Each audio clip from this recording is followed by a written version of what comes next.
What's new, Pokecre? It's your turn, Crobat here, and you're watching an Oras Wi-Fi battle. This battle is very damn important.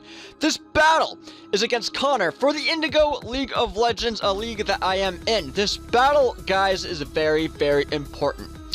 This battle was the playoffs. Connor and I were battling for the playoffs, and the winner of this battle advances to the championship. Now, this was a nerve-wracking bout, I've got to say, because this was, oh my god, this was just nerve-wracking. I'm just going to leave it at that. This was definitely nerve-wracking, and I tried to get through. Connor tried to get through, you know, advancing and whatnot.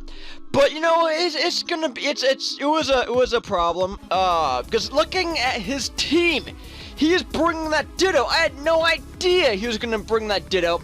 He's bringing that Behemoth, the Hitmonchan, the Mega Gengar, that Talonflame, and that Flygon. Now, oddly enough, he did not bring the Gastrodon or the Ferrothorn that we prepared so well for. That's going to be a huge, not really a problem, but it's just going to come in play. It's going to, I guess, come in our favor in this battle because he did not really bring two of those walls. But looking at my team, I am bringing abs like the Registeel, Impish holding the leftovers with Stealth Rock, Iron Head, Toxic, and T-Wave. Now, the reason why I have two status moves on here is because I want to be able to take an attack from that Mega Gengar, and I want to be able to T-Wave it, just lower its speed. And you know, if I predict Gengar possibly switching out, then I can just go for an easy Toxic and poison somebody. So I was hoping that was going to come in play. I was hoping I could at least T-Wave somebody. But next up, we have Pretty in Pink, a fast defensive Crobat. Jolly holding the Black Sludge with Braybird, U-Turn, Defog, and Roost. Now guys, the reason why this thing is a little bit defensive is because I wanted to be able to at least live one attack from possibly the Hitmonchan or anybody really, Flygon, anyone. And also we adjusted Pretty in Pink's EV so I could at least speed tie with the Mega Gengar. So if luck was on my side, I could win that speed tie and hit a Brave Bird, possibly taking him out, depending, you know, on how much HP he had left. But I'm also rocking the Jolteon, the Raikou Timid, holding the Assault Vest with T-Bolt, Volt Switch, Shadow Ball, and HP Ice. Now, I should probably explain this because Raikou is holding the Assault Vest, kind of like the way we adjusted Crobat's EVs. I wanted Raikou to at least be able to live an attack or two. So maybe if Flygon comes in, I could predict that and hit an HP Ice. I was hoping I could allow HP Ice to make an appearance and just kind of take him off his game. So next up we have Spyglass, the Mega Metagross Adamant with Sub, Hammer Arm, Zen Headbutt, and Bullet Punch. Now guys, this is the part where you have to kind of pay attention because Spyglass has the substitute because, well, we changed that last minute. We changed that from, what was it? From a grass type move for that Gastrodon. I forget what move it was. Wow, I'm stupid. But we had a grass type move for that freaking Gastrodon, which he did not bring. He didn't bring that Gastrodon. And we decided last minute, you know what? Shaman destroys the Gastro. So maybe we should focus a little bit more on that Porygon, because we thought maybe he was going to bring the Porygon as well, and he did not. So we changed that grass move to Sub because I know that I can take, we know that I could take an attack or two from that Porygon. So, you know, getting a Sub up was going to be crucial in this battle. So that's why we decided to change that grass move to Sub. And we have a Hammer Arm in case he wanted to bring the Porygon. And you know what? I could just hit that Hammer Arm on Ferrothorn if he decided to bring it, which he did not. Now, I am also rocking Pretty in Pink the Melodic, Calm, holding the lefties with Scald, Toxic, Mirror Coat, and Recover. Now, the reason why I'm rocking Mirror Coat is because we adjusted Melodic's EVs as well. Because we wanted Melodic to be able to take a Shadow Ball or two, which it can very nicely. Or even maybe a T-Bolt from Mega Gengar, and I could just hit off that Mirror Coat and just obliterating that Mega Gengar though. So trying to get a Mirror Coat up was also going to be very, very crucial. I didn't really want to show it off and having him know that I have it and just try baiting it, not allowing me to use it. So I kind of had to play with that whole scenario, and it was very, very annoying. But I'm also rocking Blurry Face the Shaman, Calm, holding the Shed Shell with Seed Flare, HP Fire, Aromatherapy, and Synthesis. Now, you guys might be wondering what the Shed Shell is. That allows me to switch out on that Shadow Tag Mega Gengar. It allows me to go into somebody like Registeel and allow me to take a Shadow Ball and T-Wave up. Now, that Shed Shell I felt was going to come in clutch because I felt as if I could use that a lot. Well, not necessarily a lot, but I could just use that to my advantage and get some initiative off. Now, I'm also rocking the HP Fire because if he decided to bring that Ferrothorn, then I know that Shaman can't do a damn thing to Pharaoh, and having that HP Fire was going to come in handy because I could just boost my attack, but I can just hit the HP Fire, just doing some damn good damage to that Pharaoh. And I already explained his team, but just looking at his team, guys, it's scary. It's scary. I'm kind of, like I mentioned, I'm surprised he didn't bring that Ferrothorn, Porygon, and that Porygon, Pharaoh, and that Gas Run. It was kind of weird. But I'm going to lead with my abs, because I wanted to kind of see what he was going to do. I'm predicting an EQ. I mean, he led with Flygon, a Scarred Flygon at that, but, you know, I guess it makes sense he's not going to EQ first turn, because I could have done anything to this Flygon. But I'm glad I switched out nonetheless. Melodic's going to be taking a U-turn, which is perfectly fine. He's going into Mega Gengar. At this point in time, I was like, okay, well, why is he bringing in Mega Gengar? And two, should I reveal Mirror Coat early? I'm not going to do that. I'm, in fact, going to switch out and going to Abs-like, because I know that if he wants to Shadow Tag me in, that's fine. I can live a Shadow Ball and get a T-Wave off on the Mega Gengar, slowing his speed, which is what I need. I really needed this Gengar to have low speed.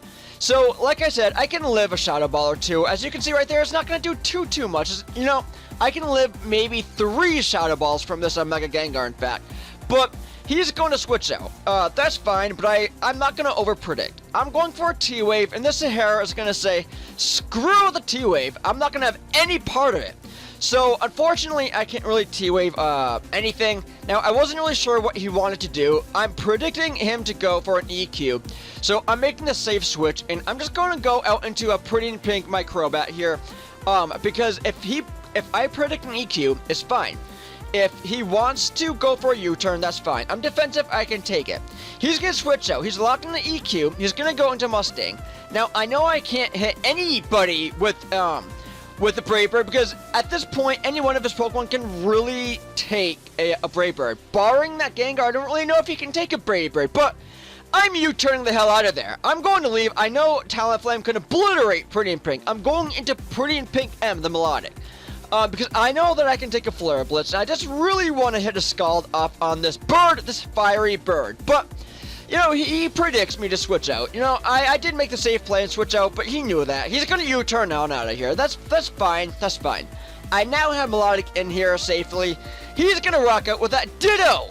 That Ditto, I felt, was going to be a huge problem, because facing my Pokemon was going to be kind of annoying, and I kind of had to work around that. But I'm going to get a Scald off on this Ditto, burning it, which is going to come in my favor later on in the battle, as you're going to see.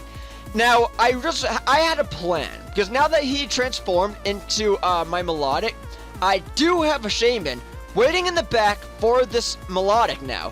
So, even though we're not doing a damn thing to one another, I kind of was hoping he would burn me right there, but he did not. But now that, you know, we can't do a damn thing to each other, I'm going to hit a Scald off or two, because I want this Melodic to, one, get some HP lowered from Scalds, and I wanted the burn to kind of take its toll, so I can switch into Shaman, as I'm going to do now, and not worry about if Melodic's going to be living a Seed Flare. I wanted to bring Shaman down to or Ditto down to a point where I didn't really have to worry, you know? So, he's going to hit a Scald. Meant for the Melodic. 1, it's not going to do a damn thing to the Melodic. And 2, it's not going to do a damn thing to the Shaman. Now, I'm going to try using a Seed Flare here. He's going to rock out into Mustang. Now, I'm going to miss a Seed Flare. That does pose a problem because now, 1, I can't, you know, I didn't get any damage off on this Talonflame. The Seed Flare wouldn't have done anything anyways, but I would have liked to at least get some damage. I'm going out into Melodic, because I know for a fact he's going to go for a Flare Blitz. I mean, hell, he probably could have went for a Brave Bird at that point, but you know what? It doesn't really matter. Melodic can live a Brave Bird. She can even live a Flare Blitz. So, I'm, like I mentioned, rocking her out. She's going to live. He's going to U-turn. That's fine. Seeing this, I was thinking, what should I do? Should I just go for a Scald, or should I just go for a safe recover? I thought, you know, I'm gonna go for a safe recover because, 1, if he was a Flare Blitz, I can live another one. If he was a Brave Bird, I could potentially live one Brave Bird and get a recover off. But thank God I get that recover off because he's gonna rock out with Mega Gengar, locking me in. I can't leave. So I either A, had to reveal the Mirror Coat, or just, you know, get some damage off on the Gengar. I wasn't sure what he was going to do. I wasn't sure if he was baiting the Mirror Coat or not, but he goes for a Shadow Ball. I hit the Mirror Coat, taking Mega Gengar out! My God, that Mirror Coat, oh my God, guys. You have no idea how nervous I was revealing Mirror Coat. Holy shit, I was so nervous revealing Mirror Coat. I thought maybe he was baiting it in because he already transformed in Melodic. I figured he saw the Mirror Coat and he was just baiting it in. But I'm going to switch out into Shaman at this point. I figured Shaman could live an attack from this Behemoth, but it cannot because this Behemoth is Specs, and Shaman can live Psychic and Ice Beams and whatnot, but not when it Specs. Absolutely not when it Specs. So he's going to hit another Psychic off on Abslike. At this point, I don't necessarily need Abslike anymore. I just really wanted to have Abslike around so I could try to get my rocks up, which I'm going to do now, and 2, so I could, you know, try getting a T-Wave off on that Gengar. Now, fortunately, I didn't really need that T-Wave on that Gengar, because I was able to take it out so easily with Melodic. Now, at this point, I didn't really know what I should do. Should I just let Abslike go down? Abslike doesn't really do anything anymore. He already threw out his rocks. I don't necessarily need T-Wave anymore. But I'm going to switch out. I'm going to let Blurry Face go down because I really needed to bring someone in on a safe switch, you know what I mean? So, I'm just going to allow Blurry Face to go down. I don't need Blurry Face anymore, because, well, Blurry Face can just get obliterated by, well, this Behemoth, as you saw, in that Talonflame, so I don't necessarily need Blurry Face anymore. But I'm going out into Metagross because we did adjust Spyglass's EVs where it is a little more defensive, so he can live an attack while getting behind a sub. Now, this is the part that I was talking about earlier. I mentioned that I was so glad I burned Ditto because it's going to come and play later. This is the part I was talking about. Now, I was unsure why he transformed into my Metagross while he was burned, because transforming into this Metagross is not gonna help him at all. It's really not. Having a burned Metagross on your team is really not worth it. At that point, you might as well just sack it off. So I'm not really sure why he transformed into a burned Metagross. But you know, he's going to hit a Bullet Punch. This was Scarf. I completely forgot to mention that. His Ditto, guys, was Scarf, and that shocked the hell out of me. But he's going to hit a couple Bullet Punches, trying to break my sub, but 1, I resist it, so it doesn't really matter. And 2, I'm a little more defensive, so it doesn't really matter. But I'm going to hit a Bullet Punch, taking out this Ditto. Now, he could have, you know, he really could have transformed into anybody, really. So I'm kind of surprised why he transformed into Metagross Wild Burn. But I'm going to hit a Bullet Punch off on this Behemoth. I don't want to take any attacks the thing wants to do, because as you're going to see here shortly, he does rock that Shadow Ball, and unfortunately for me, he is going to be breaking my sub here, because 1, it's super effective, and 2, Metagross doesn't really want to take too many Shadow Balls there. I'm going to switch out. I know that I need Metagross later, and Metagross can't really take too many Shadow Balls.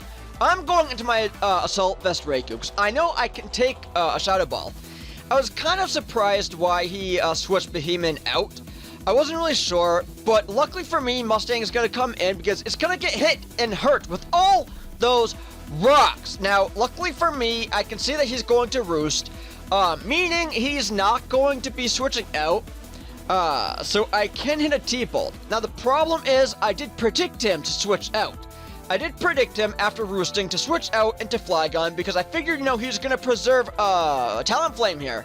But fortunately for me, he decided to stay in, and I was able to hit a T-bolt, taking that fiery bird down.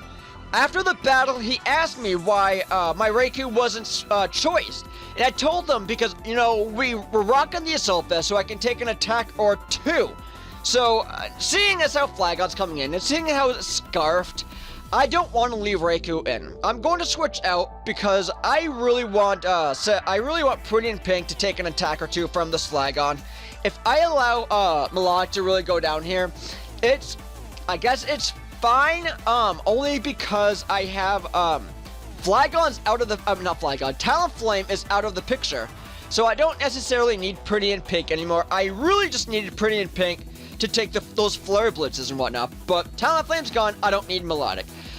Now, I allowed Melodic to take 2 Outrages because 1, I wanted her to go down, and 2, I wanted this Flygon to get confused after, hitting a 3rd or 4th Outrage there. So I'm going to rock out with my Metagross. I know I can take an Outrage, and now that it's confused, it really does come in my favor because I can just, 1, take it, and 2, sub up, not worrying about Flygon taking me out. So, as you can see right here, he's going to switch out and go into his Behemoth. I'm going to hit his Zen Headbutt. Luckily, this one hits, and I'm able to take out this annoying Behemoth. This Pokemon is slow, but you know what? It does have a decent special attack stat, and that's very, very troublesome when you give it specs.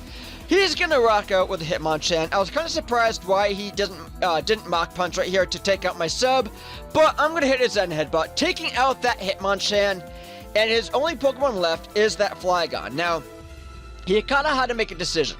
If he was going to break my sub, what move should he really lock himself into? He very well knows he cannot lock himself into Outrage, or Earthquake, I mean, because my Pretty Pink Crobat, just doesn't get hit with Earthquake at all. But he's going to lock himself into Outrage. I mean, that's perfectly fine by me, because it's not going to break the sub at all, and I can hit a Zen Headbutt, but the Flygon lives! I'm able to take out the Flygon right here with a Bullet Punch, just to end things, and I defeat Connor. Do you know what this means? This means I advanced to the championship! I advanced! Holy shit! I advanced to the championship, guys. I've never done this before. I advanced to the championship. I am hyped as hell. I am psyched as hell. I am happy as fuck. You guys have no idea how hyped I was, how excited I was, how just in awe I was about beating Connor. This was a very, very important battle for me. This was a very, very important battle for Connor. Connor, if you remember, he and I battled a few weeks ago, and I obliterated his team with a 5-0 because he brought that Kyurem, and I brought the rocks, and the rocks really did just hurt his team a lot. But you have to give it up for Connor now because he absolutely is getting better at battling. He absolutely is. Granted, it's a 4-0 in my favor, but he made some good plays. He knew when I was going to switch out. He knew some of the plays to make, so I applaud him on that.